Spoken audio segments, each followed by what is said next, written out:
2023년도에 우리 교회에서 담임 목사님께서 로마서 강해 설교를 하셨습니다. 그때 롬이라고 해서 프로젝트를 했습니다. 로마서의 말씀을 우리가 암송을 하고 또 로마서의 말씀을 필사하고 이런 거를 하면서 롬 프로젝트라는 것을 했었는데, 저는 그 말을 들으면서 떠올려지는 영화가 하나 있었습니다. 하는 이미지를 보여주시면 놈이라는 영화였습니다. 좋은 놈, 나쁜 놈, 이상한 놈. 우리 옆에 사람을 한번 볼까요? 어떤 놈이 앉아 있습니까? 네, 좋은 놈, 나쁜 놈, 이상한 놈. 정말 개성 충만한 사람들이 앉아 있습니다. 여러분, 혹시 여러분 자신은 어떤 놈이라고 생각하십니까? 여러분 혹시 이런 말을 들어보신 적 있나요? 교회 다니는 사람들은 더 이기적이고 오만한 것 같아. 세상에서 이런 이야기를 우리는 듣게 됩니다. 나는 예수님은 존경하는데 기독교인들은 싫어. 또 솔직히 교회 다니는 사람들은 좀 이상한 것 같아 라는 우리가 평가를 듣게 있습니다. 코로나 때에도 그랬습니다. 어떤 교회들은 방역을 어기고 사회적 문제를 일으킨 적이 있습니다. 그래서 교회는 곧 이꼴 이기적인 집단이라는 이미지가 우리나라에 생겼습니다. 세상에 이런 교회를 비난할 때 목사인 저도 꿀먹은 벙어리가 되었습니다. 아마 여러분들도 똑같을 것 같습니다. 2년 전에 이제 한국 갤럽 조사의 결과를 보니까 한국인의 29%가 거의 30%가 개신교에 대해서 부정적인 인식을 가지고 있다고 합니다. 여러분 그 이유가 뭔지 아세요? 바로 교회 다니는 성도들의 이중적인 태도 때문이라고 말합니다. 그러니까 우리는 사랑을 말하고 또 거룩을 말하고 비전과 사명을 말은 하고 있는데 더 나은 삶을 살 것처럼 말은 하지만 안타깝게도 현실은 그렇지 못하다라는 겁니다. 이런 현실 때문에 교회 목사인 저는 위축될 때가 있습니다. 밖에서 목사라고 말하면 사람들이 종종 표정이 바뀔 때가 있기 때문이죠. 그래서 우리 다수의 청년들과 한 번씩 이제 치킨을 먹으러 가거나 그러면 저도 모르게 이 목사인 걸 들키고 싶지 않아서 저를 팀장님이라 부르라고 합니다. 못된 짓인데 지금은 하지 않습니다. 여러분 왜 교회 다니는 사람들은 때때로 더 이기적이고 나쁜 존재로 보일까요? 우리는 이 말을 듣는 게 참 불편하고 그렇습니다. 그런데 우리는 이 문제에 대해서 오늘 직면했으면 좋겠습니다. 우리는 지금까지 이렇게 생각해 왔습니다. 교회는 거룩한 곳이야. 그리고 기독교인들은 차원이 다른 구별된 삶을 사람들이야. 그런데 정말 여러분 그렇습니까? 정말 우리는 세상 사람들보다 더 나은 사람들입니까? 아니면 혹시 우리가 착각하고 있는 것은 아닐까요? 오늘 이 질문을 복음으로 우리가 답을 찾아봤으면 좋겠습니다. 우리는 어떤 정체성을 가졌는지 그것을 오늘 깨닫고 세상을 향해 우리의 정체성을 당당하게 말할 수 있기를 축복합니다. 먼저 첫 번째 우리 기독교는 죄인을 환영합니다. 예수님의 초대장은 여러분 특별했습니다. 마태복음 11장 28절 말씀을 기억하실 텐데 수고하고 무거운 짐진 자들아 다 내게로 오라. 내가 너희를 쉬게 하리라. 여러분 여기서 중요한 단어 하나가 나오는데 바로 판테스, 헬라어로 판테스, 다라는 뜻입니다. 모든 사람, 예외 없이 전부라는 뜻을 가지고 있는 겁니다. 예수님은 우리에게 착한 사람들은 오라, 성공한 사람들은 와라, 성실한 사람 와라, 도덕적으로 깨끗한 사람 와라 라고 말씀하지 않았습니다. 짐진 자들, 다시 말해서 힘들고 지쳐있고 깨어져 있고 게으르고 탐욕이 많은 자들, 문제 많은 자들아 다 내게로 오라 라고 말씀하시죠. 여러분 예수님은 도덕적으로 문제 많은 사람들을, 실패한 사람들, 자존감이 바닥인 사람들을 모두 다 부르신 줄 믿습니다. 그래서 여러분 교회는 완벽한 사람보다 문제 많은 사람이 훨씬 많습니다. 여러분 다시 한번 옆에 한번 보세요. 그렇죠? 여러분 제가 한 번은 우리 교육자 우리 김명준 목사님과 이제 이런 이야기를 나누기도 했습니다. 명준 목사님은 이제 사실 목회를 하기 전에 회사 생활, 제약회사를 다니셨는데 그런 말을 하는 거예요. 교회보다 회사가 더 목사님 분위기가 좋아요. 팀워크가 더 좋다라는 거예요. 소통도 잘 되고 정말 더 서로 희생하면서 끈끈하다는 거예요. 회식도 하면 정말 친해지고 한다는 거예요. 근데 교회는 그렇지 않다는 거예요. 그 말을 듣고 제 마음이 참 속상했습니다. 왜 회사보다 교회가 못할까? 여러분 왜 그럴까요? 일단 회사는 아무나 뽑지 않습니다. 한 팀이 될 수 있는 그 학벌과 실력, 스펙을 보고 뽑습니다. 심지어 그들의 인성, 성격을 확인하고 면접 보고 뽑습니다. 또한 같이 함께 일을 하는 동안에 문제를 일으킨다, 갈등을 일으킨다, 분위기를 흐린다. 그러면 어떻게 하죠? 자릅니다. 여러분 우리 교회는 누군가를 자를 수 있나요? 혹시 이 교회에 등록하실 때 면접 보고 들어오신 분 있나요? 나는 이력서 내고 들어오신 분 잘 없습니다. 여러분 그런데 이 교회는 참 죄가 있어도 연약해도 나빠도 넘어져도 오라고 하죠. 함께 있어줍니다. 심지어 왜요? 여러분 이 교회의 최초 사장님이 바로 그렇게 하셨습니다. 여기서 사장님은 여러분 담임 목사님이 아니라 예수님을 말하는 겁니다. 여러분 그 예수님은 늘 죄인들과 함께 하셨습니다. 세리들과 창녀들과 함께 하셨습니다. 심지어 요한복음 8장에 가면 현장에서 간음하다가 불륜을 저지르다가 잡혀온 여인을 만나게 됩니다. 율법을 따라서 모든 사람들이 돌을 들고 그 사람을 합당하게 심판을 하려고 했습니다. 그때 예수님은 이 중에 죄 없는 자가 돌로 치라라고 말씀을 하시죠. 모두 다 양심에 찔려서 각자의 집으로 돌아가고 나서 죄가 없으셨던 유일하신 예수님은 그 여인에게 비난할 수 있었습니다.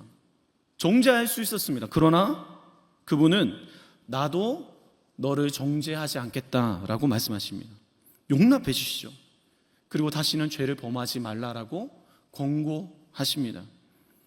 여러분 이 교회를 세우신 예수님은 우리들은 대부분 받아주고 싶지 않은 자들을 허용해 주십니다.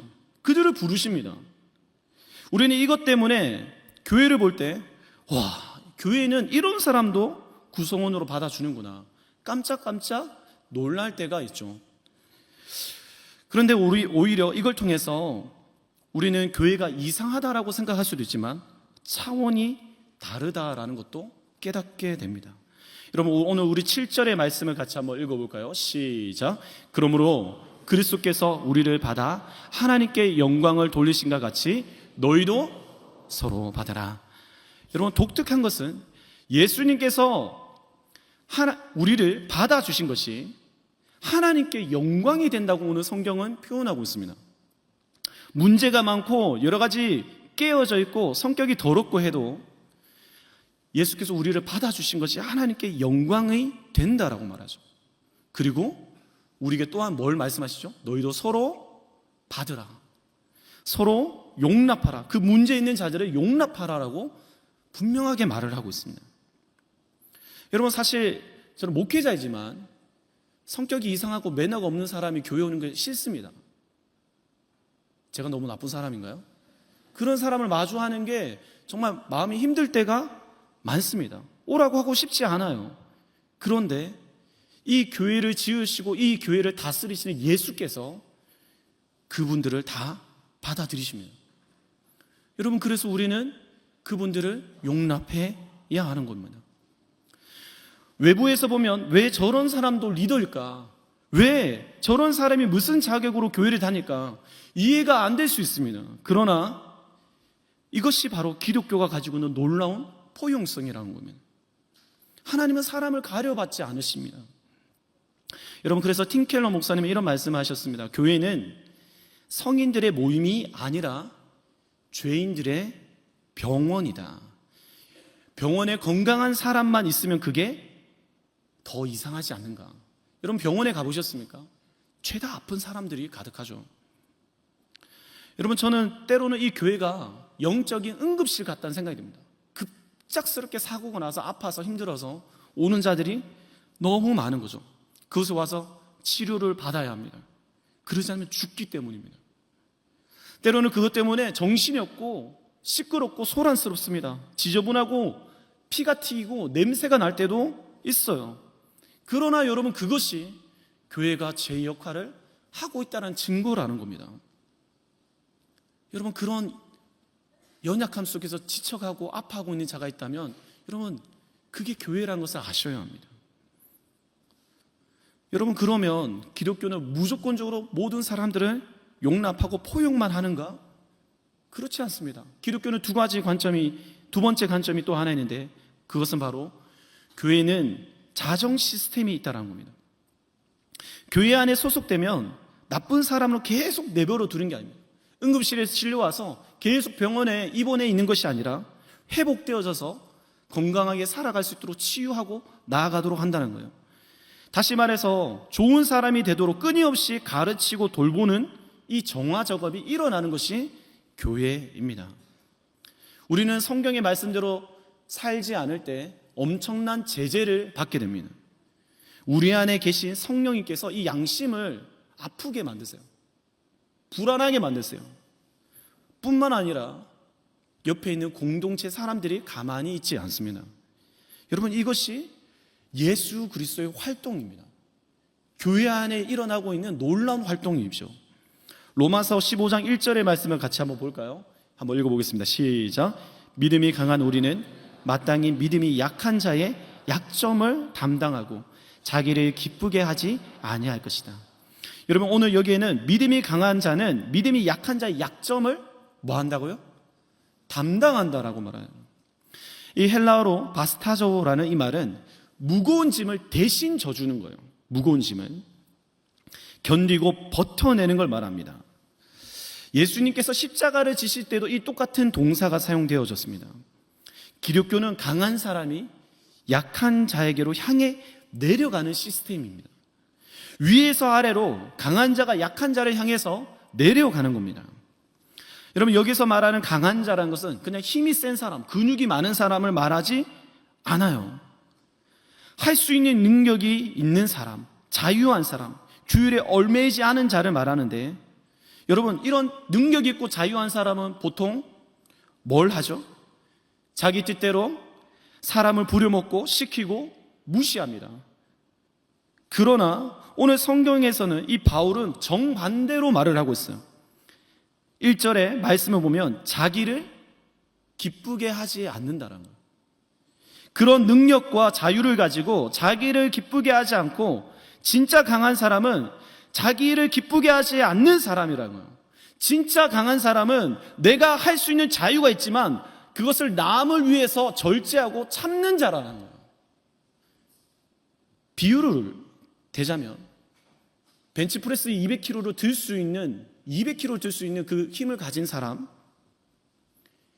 20kg의 쌀포대를 들 수 있는데 지금 허리가 너무 아프고 몸이 불편한 할머니가 가지고 있는 그 20kg를 도와주는 그 사람, 성경은 누가 강한 자냐라고 말할 때 후자의 사람이라고 해요. 20kg밖에 못 들지만 남을 위해서 그 힘을 쓰는 사람이라는 거예요.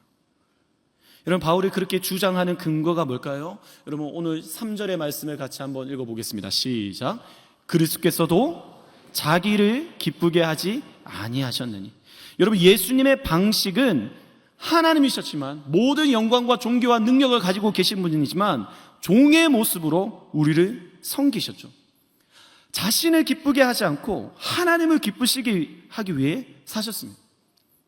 실로 그분은 이 땅에 오셔서 유일하게 가장 많이 책망하고 꾸짖은 존재가 누군지 아십니까?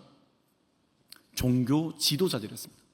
힘을 가지고 이 공동체로 다스리려고 했던 자들에게 가장 많이 비판하셨습니다. 하늘 높은 자리에서 그분은 그 자리를 버리고 내려오셨고, 자기의 권리를 주장하지 않고 하나님의 기쁨을 위해서 사셨습니다. 우리를 위해서 모든 것을 포기하신 그 예수 그리스도, 그 예수 그리스도를 우리가 따를 수 있기를 축복합니다. 여러분, 보네퍼는 공동생활이라는 책에서 이런 말을 합니다. 기독교 공동체는 꿈이 아니라 현실이다 라고 말하죠. 그러니까 이 우리 교회라는 곳 공동체는 감성적으로 유토피아적인 어떤 곳이 아니라 실제적인 관계의 충돌이 일어나는, 갈등이 일어나고 희생이 일어나는, 아픔이 일어나는 삶의 현장이라는 겁니다. 여러분, 우리는 그런 공동체 현실을 받아들여야 합니다. 그리고 또 한 가지 더 말을 하는데, 그리고 나서 꿈을 우리가 버릴 때에 우리는 진짜 공동체가 된다라고 하죠. 다시 말해서 나를 기쁘게 하는 내 욕심을 따라서 꿈꾸고 있는 것들을 버릴 때에 우리는 하나님께서 꿈꾸시는 진짜 공동체가 될 수 있는 줄 믿습니다. 여러분, 여러분의 이 자리가 하나님을 기쁘시게 하는 자리가 되기를 축복합니다. 여러분, 우리가 수련회를 앞두고 있는데 이 수련회가 나를 위한 수련회가 아니라 하나님과 이웃과 공동체와 열방을 향하는 수련회가 되어지기를 축복합니다. 여러분, 영광스러움에 대해서 한번 생각해 봤으면 좋겠습니다. 우리가 생각하는 그 영광스러움, 올림픽 경기를 보면 마지막에 시상식을 할 때 굉장히 영광스럽습니다. 국기가 달리고 사람들이 그 높은 자리에 올라가서 음악이, 애국가가 펼쳐질 때에 정말 영광스럽죠.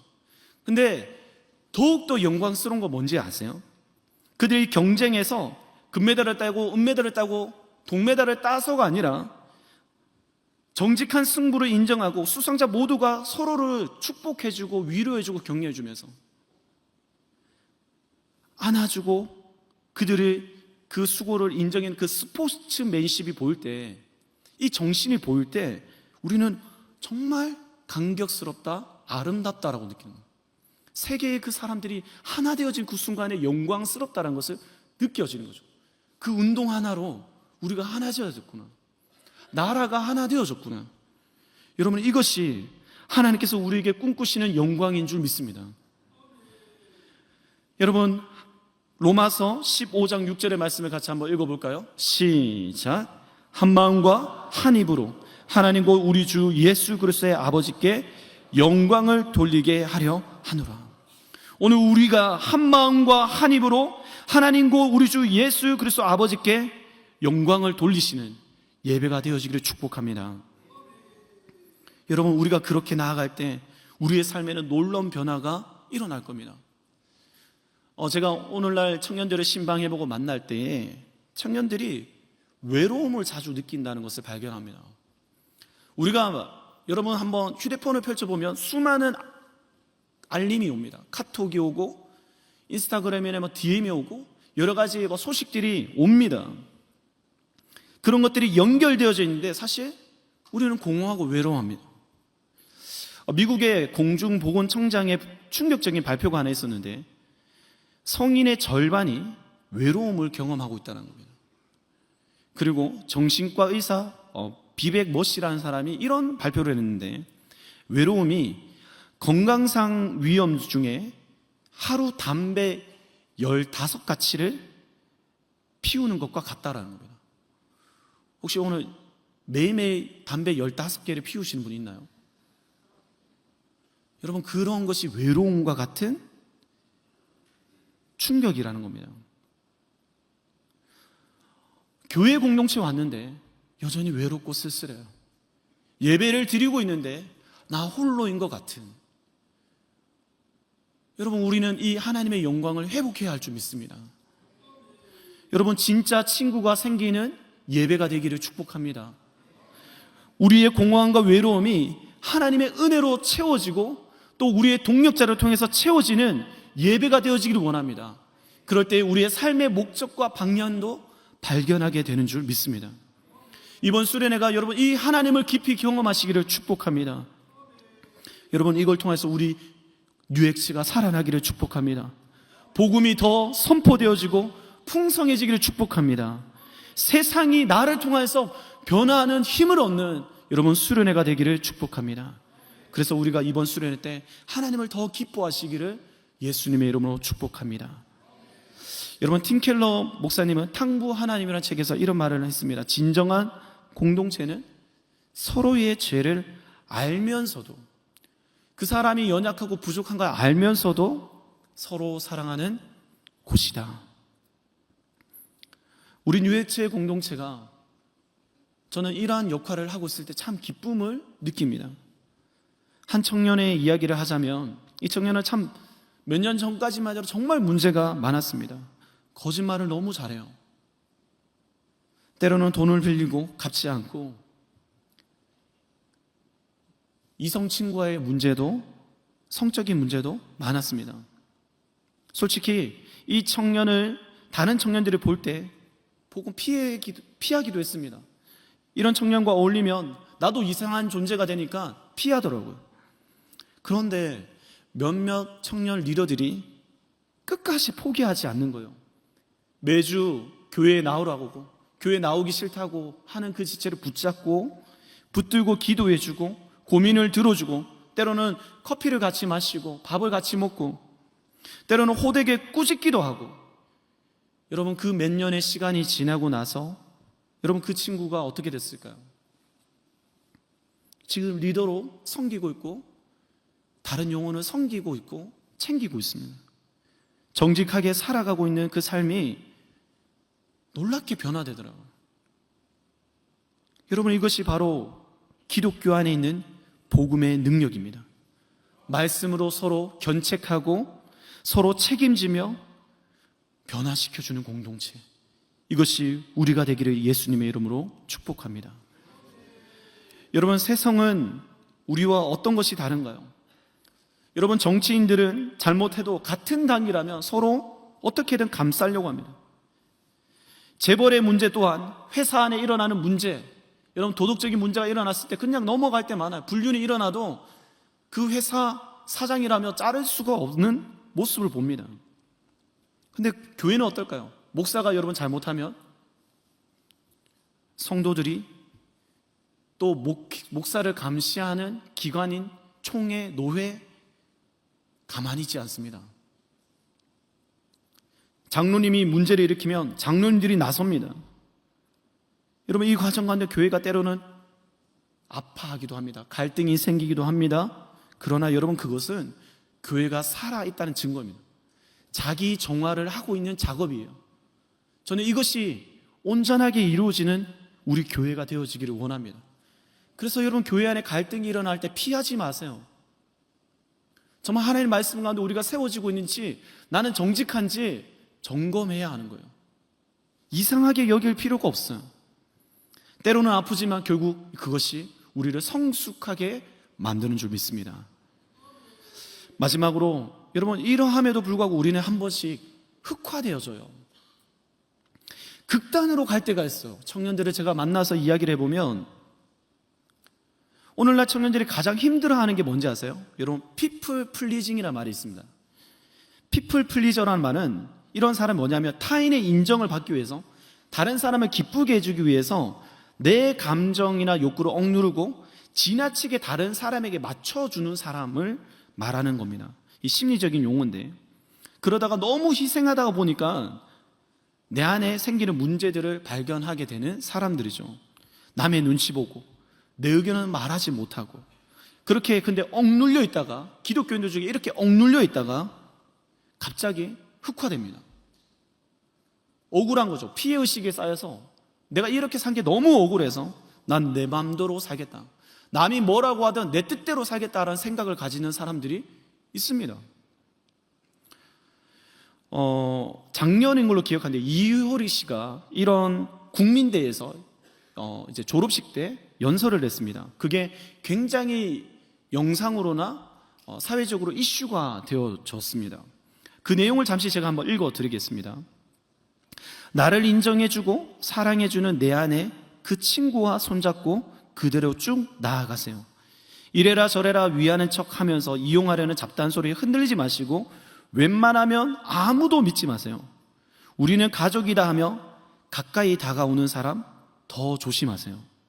누구에게 기대고 위안받으려고 하지 마시고 그냥 인생 독고다이다 하면서 쭉 가시면 좋을 것 같습니다. 여러분, 이게 막 사람들한테 박수를 받았습니다. 누구보다 내 자신을 신뢰하라는 거죠. 여러분, 그런데 내 자신을 신뢰하려는 그 근거가 어디에 있을까요? 내가 하고 있는 행동입니다. 행동. 여러분, 이 행동은 누군가와의 삶을 비교하게 됩니다. 내가 저 사람보다 좀 더 좋은 일들을 많이 하면 으쓱해집니다. 우월해지죠. 우울의식을 가집니다. 내가 저 사람보다 더 착하고 도덕적으로 더 낫고 하면 우울의식을 가지면서 은근히 저 사람들을 무시합니다. 목사인 저도 그런 마음을 느끼게 돼요. 내가 저 목사님보다 더 성실하고 내가 저 목사님보다 설교를 더 잘한 것 같으면 은근히 우리는 이런 죄를 쉽게 짓고 있습니다. 그리고 또한 반대로 내가 저 사람보다 더 못한 행동을 하고 있으면 열등의식을 느끼죠. 나는 쓰레기 같고 나는 그 행동의 근거에서 내가 못난 존재라고 여깁니다. 때로는 우월했다가 때로는 열등했다가 왔다 갔다 하면서 우리의 정체성이 혼란스러워지는 거예요. 누구와 비교하느냐에 따라서 내 정체성을 확인하는 거죠. 여러분, 그러나 오늘 바울이 말하는 정체성은 은혜 위에 두는 정체성입니다. 여러분, 이건 무엇이냐면 나에게 있지 않고 그리스도께 있는 그것을 두고 우리의 정체성을 찾는 겁니다. 하나님이 이러한 나도 용납해 주셨다는 것을 통하여서 이렇게 부족하고 죄 많은 나를 긍휼히 여겨주신 것에 대해서 우리는 변하게 되는 것입니다. 내가 잘한 게 아니라 하나님이 주신 선물인 것을 알게 되니까 우리는 자랑할 게 없습니다. 우쭐할 이유가 없는 거죠. 또한 내가 받은 것이 너무 큰 것이기 때문에 우리는 그 가치를 알기에 우리의 삶의 동기가 바뀌게 됩니다. 나를 사랑할 줄 알고 또 다른 누군가를 사랑하게 되는 것. 여러분, 이것을 통해서 우리는 변화가 일어납니다. 저는 이 단어를 뭐라고 말하고 싶냐면 능동적인 사랑이라고 말하고 싶습니다. 해야 하니까 하는 사랑이 아니라 이제는 그 감격으로 말미암아 해야 하는 일이 하고 싶어지는 갈망이 생기는 사랑입니다. 자발적인 마음이 생긴 거예요. 여러분, 오늘 우리가 이러한 사랑을 행하는 우리가 되어지기를 예수님의 이름으로 축복합니다. 복음이 우리 안에 기반될 때에, 예수 그리스도가 우리의 삶의 중심이 될 때에 우리는 능동적인 사랑으로 나를 사랑하고 이웃을 사랑하고 세상을 섬기는 자가 되는 것입니다. 그래서 우리는 복음으로 돌아가야 합니다. 말씀을 정리하겠습니다.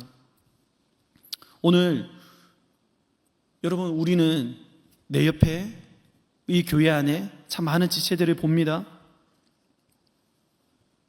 좋은 놈, 나쁜 놈, 이상한 놈이 모인 것이 우리입니다. 하지만 우리는 서로를 사랑하고 서로 짐을 지워주고 함께 변화되어져 가는 존재인 줄 믿습니다. 이것이 하나님이 가장 기뻐하시는 영광이 됨을 예수님의 이름으로 믿으시기를 축복합니다. 세상은 우리의 완벽함이 아니라 우리의 부족한 사랑을 통해서 하나님의 영광이 드러나는 것입니다. 여러분, 이것을 믿으십시오. 부족하지만 우리의 연약한 이 사랑을 통해서 하나님을 만나게 되는 줄 믿습니다. 우리 같이 한번 찬양하고 같이 한번 기도하기를 원합니다.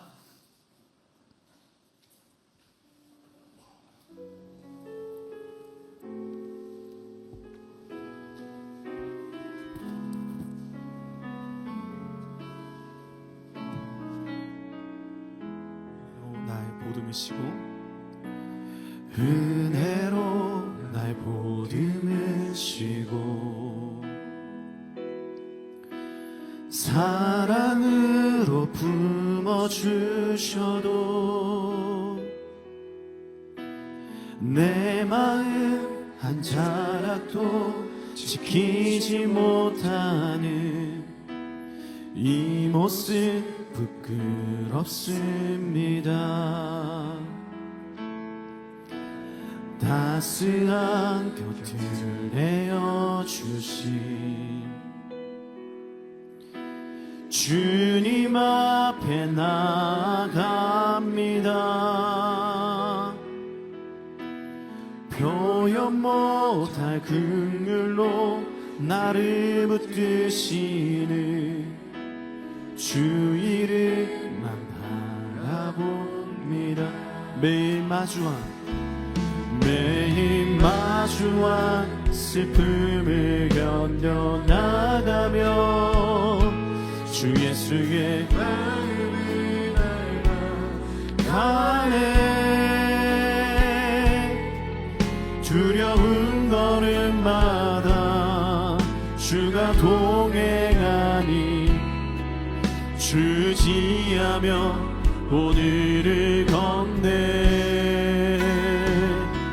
주의 신실한 소망을 깊이 담으며 주 예수의 풍요를 채워 가네. 하나님의 자녀로 명예 지켜가며 깊어진 삶을 주께 드리네. 우리 처음부터 가사를 생각하며 고백합시다. 은혜로 날 보듬으시고 은혜로 날 보듬으시고 우리 두 손을 가슴에 얹고 한번 찬양할까요? 사랑으로 품어주셔도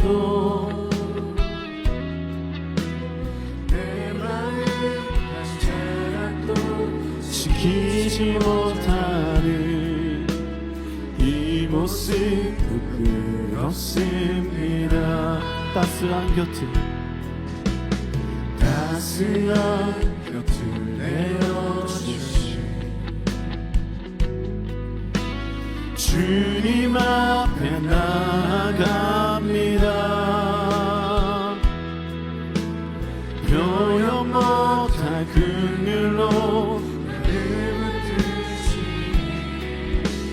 주 이름 바라봅니다. 매일 마주한 슬픔을 견뎌나가며 주 예수의 마음을 닮아 가네. 두려운 걸음마다 주가 동행하니 오늘을 걷네. 주의 신실한 소망을 깊이 담으며 주 예수의 풍요를 채워 가네. 하나님의 자녀로 명예 지켜가며 깊어진 삶을 주께 드리네. 여러분 이 시간 한번 기도할 텐데요, 아마 세상에서 여러분 사람들이 물어볼 겁니다. 너 그 예수가 가르친 대로 살 수 있니? 아니, 나는 과거에도 그렇게 살지 못했어. 지금도 그렇게 살아가려면 자신이 없어. 근데 난 여전히 하나님이 필요해. 하나님의 무조건적인 용서가 너무 필요해. 여러분, 우리는 이 절대자의 도움이 필요한 줄 믿습니다. 나는 문제가 있고 여전히 앞으로도 계속 문제를 일으킬 것 같고 나는 제대로 살아갈 힘과 능력이 없지만 그럼에도 불구하고 나는 하나님의 도움이 필요한다고 여러분 생각하고 계신다면 예수 그리스도께서는 두 팔을 벌려 우리를 환영해 주실 것입니다. 여러분, 용납해 주시고 우리를 받아주시는 그 복음으로 돌아가야 할 줄 믿습니다. 우리는 그렇게 점점 은혜 가운데 우리의 정체성이 변화되어지고 살아나게 될 줄 믿습니다. 오늘 이 성령께서 내 안에 역사하실 때, 주님, 저는 완벽하지 않습니다. 저는 구원이 필요한 존재입니다. 저는 오늘도 주님의 무조건적인 용서가 필요합니다. 은혜에 기반한 정체성이 내 안에 회복되게 하여 주시옵소서. 하나님, 주님의 그 사랑이 나의 행동이 아닌 주님의 사랑이 나의 가치를 결정함을 믿습니다. 하나님, 나를 사랑하시는 그 사랑을 더욱더 알게 하여 주옵소서. 나는 변화될 수 있는 복음 가운데 세워진 존재인 것을 믿게 하여 주시옵소서. 우리 같이 한번 간절히 주님 찾고 기도하겠습니다. 주여, 주여,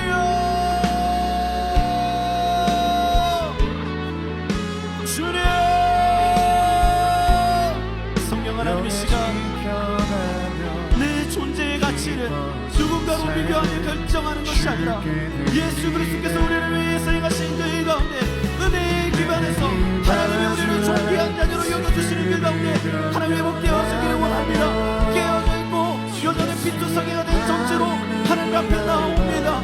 주님 이 걸음을 하나님께서 기뻐 받아주시는 줄 믿습니다. 하나님의 너를 부르러 우리가 이 시간 안아주실 때에 주님 내 마음도 지키지 못하는 연약하고 부끄러운 모습이지만 주님 이것을 정직하게 주님 앞에 고백합니다. 나를 불쌍히 여겨 주시옵소서. 주여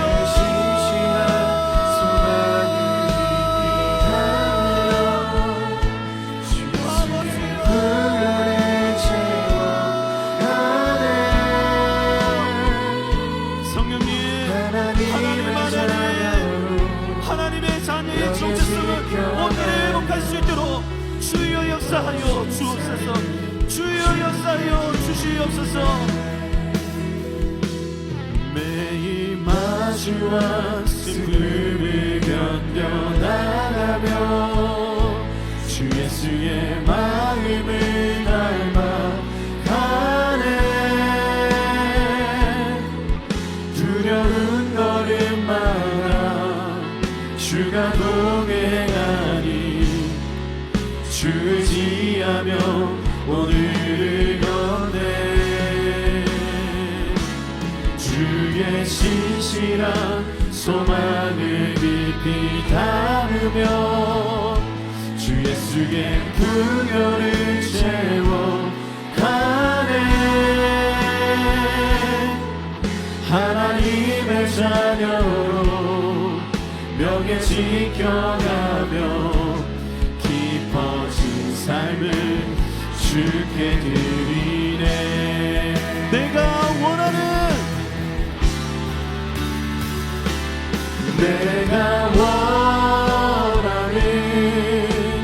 한 가지 주님의 기쁨이 되는 것.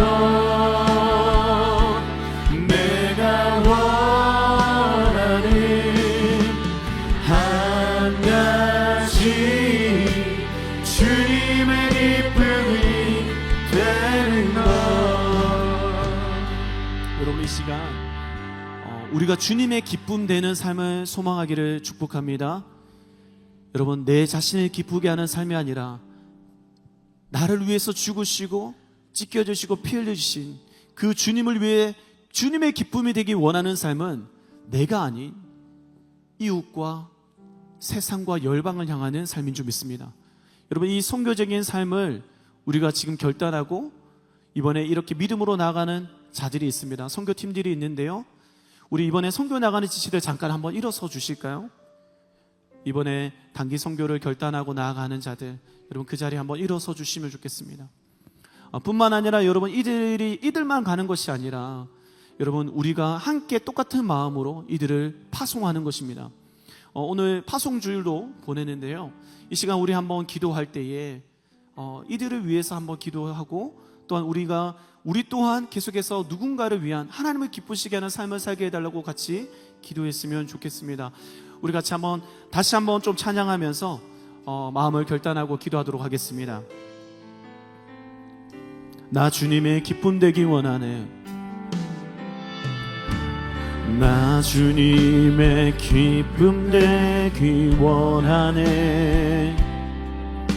내 마음을 새롭게 하소서. 새 부대가 되게 하여 주사. 주님의 빛 비추게 하소서. 내가 원하는 한 가지 주님의 기쁨이 되는 것. 내가 원하는 한 가지 주님의 기쁨이 되는 것. 여러분 이 시간 우리가 한번 수련회를 위해서나 또 우리 선교 파송 나아가는 이들을 위해서 이 시간 한번 기도하기를 원합니다. 하나님, 오직 내가 아닌 하나님의 기쁨을 위한 삶이 되게 하여 주시옵소서. 주님, 예수께서 자신을 기쁘시게 하지 않냐고 하나님을 기쁘시게 하는 삶을 선택했던 것처럼 우리의 삶의 갈림길 가운데 하나님을 기쁘시게 하는 삶을 선택하고 순종할 수 있도록 성령 하나님 우리 안에 충만하게 하여 주옵소서. 우리의 마음을 새롭게 하시고 깨끗게 하여 주시옵소서. 우리가 잠을 완전히 주님 찾고 기도하겠습니다. 주여,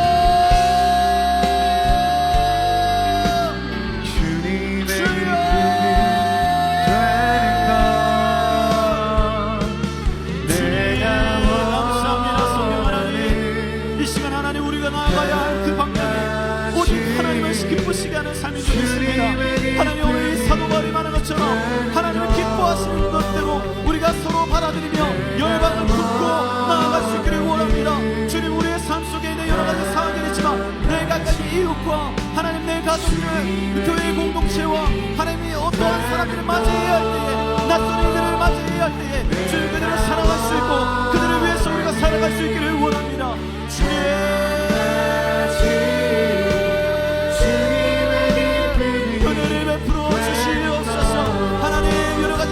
싸움 가운데도 승리할 수 있도록 도와주옵소서. 이미 하나님께서 모든 것을 내어 주셨습니다.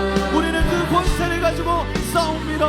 주님, 승리하신 그 은혜를 가지고 싸우게 하여 주옵소서. 주여, 내가 원하는 한 가지 주님의 기쁨이 되는 것.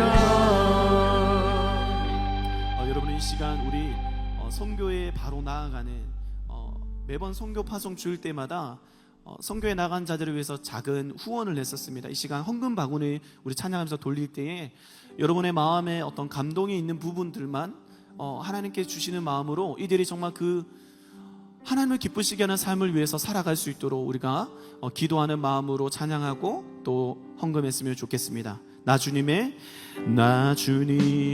기쁨 되기 원하네. 내 마음을 새롭게 하소서. 새 부대가 되게 하여 주사. 주님의 빛 비추게 하소서. 내가 원하는 한 가지 주님의 기쁨이 되는 것. 내가 원하는 한 가지 주님의 기쁨이 되는 것. 하나님, 그렇습니다. 우리는 참 나쁘고 이상하고 연약한 존재들입니다. 그럼에도 불구하고 우리를 용납해 주신 그 하나님의 사랑에 감사하며 하나님, 내 옆에 있는 지체도 하나님의 나에게 바라보시는 긍휼의 시선으로 바라볼 수 있는 은혜를 허락하여 주옵소서. 하나님, 서로 사랑하고 서로의 짐을 함께 지며 함께 변화되어지는 공동체가 되어질 수 있도록 우리가 하나님을 가장 기쁘시게 하는 그 관계를 사랑으로 맺어갈 수 있도록 주님, 우리 가운데 예수 그리스도의 사랑을 가르쳐 주옵소서.